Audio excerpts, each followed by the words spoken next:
साल 2023 ऑलमोस्ट खत्म होने को है। इस पूरे साल हमने काफी अहम बदलाव को विटनेस किया है और वहीं ये साल जुडिशियल एनल से भी काफी महत्वपूर्ण रहा है। सुप्रीम कोर्ट ने काफी अहम और पेचीदा केसेस पर अपने फैसले भी लिए हैं। अब चाहे वो मामला आर्टिकल 370 का रहा हो या फिर सेम सेक्स मैरिज की लीगल रिकॉग्निशन का, लेकिन आप इस बात से भी इनकार नहीं कर सकते कि इस साल हमने सेंट्रल एजेंसी ईडी द्वारा की गई कार्रवाई के काफी केसेस सुप्रीम कोर्ट और हाई कोर्ट में देखे हैं। अब ईडी ने इस साल कई मेजर अरेस्ट किए हैं, जिसमें आम आदमी party leader Manish Sisodia, Sanjay Singh, farmer CM Chandrababu Naidu etcetera शामिल है। और वहीं ईडी ने कई लोगों को समन करके पूछताछ करने की भी कोशिश की है, जिसमें आम आदमी पार्टी लीडर और दिल्ली सीएम अरविंद केजरीवाल के साथ झारखंड सीएम हेमंत सोरेन भी शामिल है। एक नजर इन सब लोगों पर डाला जाए तो ये साफ दिखेगा कि ये सब रूलिंग पार्टी के अपोजिशन से बिलोंग करते हैं। तो इन सब के बीच एक सवाल ये पैदा हो जाता है कि क्या सच में ईडी यूनियन के अंडर है? आज के इस वीडियो में हम सुप्रीम कोर्ट के एक सीनियर लॉयर द्वारा prevention of money laundering act के तहत ईडी द्वारा की जाने वाली कार्रवाई पर कई सीरियस क्वेश्चन जो उठाए गए हैं उनको देखेंगे। इसके साथ ही इस वीडियो में हम लोग ये भी देखेंगे कि कैसे सेंट्रल इन्वेस्टिगेटिंग एजेंसी यानी ईडी अथॉरिटी को अब्यूज करती है और आखिर सुप्रीम कोर्ट इन सब मुद्दों पर शांत क्यों है। तो चलिए जानते हैं आखिर कौन है वो सुप्रीम कोर्ट के सीनियर लॉयर जिन्होंने मनी लॉन्ड्रिंग एक्ट के तहत ईडी द्वारा की जाने वाली सर्चेस पर ही उंगलियां उठा दी है। दरअसल यहाँ हम किसी और की नहीं बल्कि famous senior lawyer Dushyant Dave की बात कर रहे हैं। जी हाँ, आपने सही सुना, ये वही दुष्यंत दवे है जिन्होंने अभी हाल ही में सीजीआई डीवाई चंद्रचूड़ को अपने द्वारा लिखे लेटर के थ्रू इस बात पर अपने ऑब्जेक्शन को प्रेजेंट किया था कि कुछ सेंसिटिव केसेस को एक बेंच से दूसरे बेंच के सामने हियरिंग के लिए लिस्ट किया गया है। वहीं इस बार सीनियर लॉयर दुष्यंत दवे ने अपने द्वारा लिखित एक आर्टिकल में central authority that is ED द्वारा अथॉरिटी के अब्यूज को उजागर करने की कोशिश की है, जिसे द हिंदू ने अपने आर्टिकल में पब्लिश किया है। दवे ने अपने आर्टिकल में लीगल लैंडस्केप को ध्यान में रखते हुए इस बात को प्रेजेंट किया कि कैसे नशीली दवाओं और टेररिज्म के खिलाफ ग्लोबल फाइट में इंडिया की कमिटमेंट के बैकड्रॉप में लागू होने वाला prevention of money laundering act ने रिसेंटली कैसे विवाद पैदा कर दिए हैं। वहीं विजय मदन लाल चौधरी के सुप्रीम कोर्ट के रीसेंट जजमेंट का हवाला देते हुए सीनियर लॉयर दवे का कहना था, the supreme court's interpretation of PMLA act in the case of Vijay Madan Lal Choudhary and ors versus union of India and ors 2022 has added a layer of complexity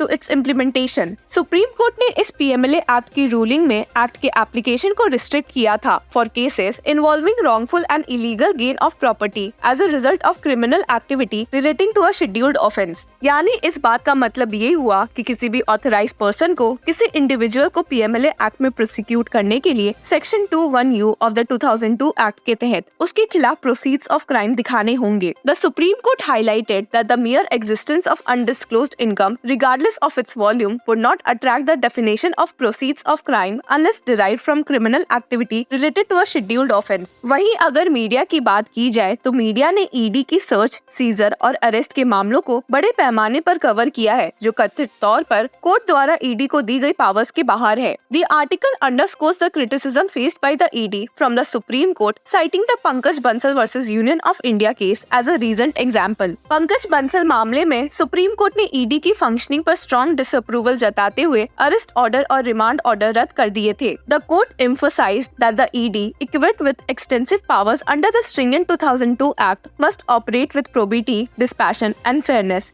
It pointed out inconsistencies in the ED practices, such as variations in providing written copies of arrest grounds in different parts of the country. इस article में critically ये examine करते हुए mention किया गया है कि judiciary ने भी प्रोसीड्स ऑफ क्राइम के इम्पोर्टेंट फैक्टर होने पर जोर दिया था। The judiciary, through it's observations and rulings, has sought to bring clarity to the application of the Money Laundering Act. Justices Abhay S. Oka and Pankaj Mithal in Pavana Dibbar versus the Directorate of Enforcement underscored the importance of the existence of proceeds of crime for any money laundering offences under Section 3 of the PMLA. इसके आगे senior lawyer Dushyant Dave का ये article court के stand को reiterate करता है कि presence of proceed of crime के बिना 2002 एक्ट के तहत अथॉरिटीज प्रोसिक्यूशन शुरू नहीं कर सकते हैं। This legal clarity is binding on all under article 141, emphasizes the importance of a scheduled offense for the property recovered to qualify as proceeds of crime under the 2002 Act. Dave के इस article article में legal process के abuse का भी mention किया गया है, जिसमें फेडरलिज्म से जुड़े कंसर्न्स भी रेस किए गए हैं। एक नैरेटिव ये भी बनता है कि जिन स्टेट्स को अपोजिट पार्टी द्वारा गवर्न किया जाता है इंस्टेड ऑफ बीजेपी पार्टी, वहाँ ईडी द्वारा अपने पावर के मिसयूज को करते देखा गया है। ईडी अपने डोमेन के बाहर तक जाती हुई भी उस स्टेट्स में दिखाई दी है। इससे कहीं ना कहीं ये बात तो साफ होती है कि अपोजिशन का ये कहना कि ईडी सरकार के इशारों पर नाचती है। Instances where the enforcement directorate under the prevention of money laundering act is conducting inquiries into alleged illegal mining activities under the mines and minerals development and regulation act 1957 raise concerns. Mines act states के domain में vested है, वहीं ED द्वारा इन मामलों में involve होना कहीं न कहीं ईडी के जुरिस्डिक्शन पर सवाल खड़े करते हैं कि कैसे ईडी इस तरह से अपने लीगल डोमेन के बाहर जाते हुए कार्रवाई करती है। The article cites the example of Jharkhand, where an enforcement case was registered against an MLA based on FIRs, leading to a writ petition and subsequent involvement of the CBI.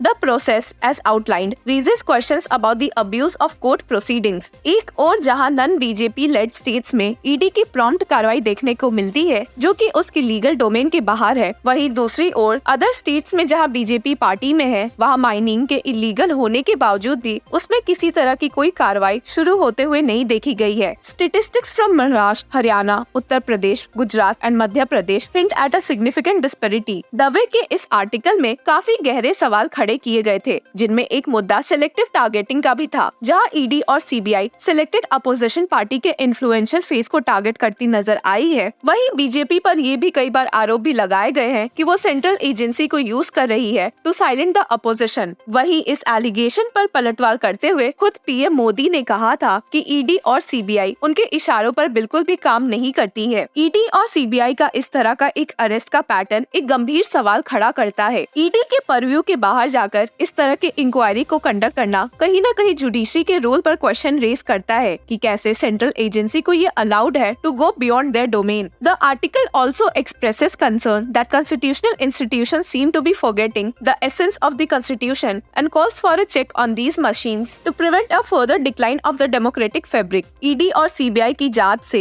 Delhi की आम आदमी पार्टी की सरकार अभी तक निकल नहीं पाई है। आए दिन ईडी मनी लॉन्ड्रिंग के चार्जेस में इन्फ्लुएंशियल फेसेस को चार्जशीट करते हुए अरेस्ट करती हुई नजर आई है। ऐसे में दुष्यंत दवे का ये article raises critical issues surrounding the implementation of the Prevention of Money Laundering Act, the intricate web of legal interpretations, alleged abuses of authority, and the selective targeting of political entities create a tapestry of concerns that demand a thorough examination. Dushyant Dave का ये article अर्ज करता है reader से to ponder balance between justice, federalism, and rule of law. Till then, keep following Law Chakra.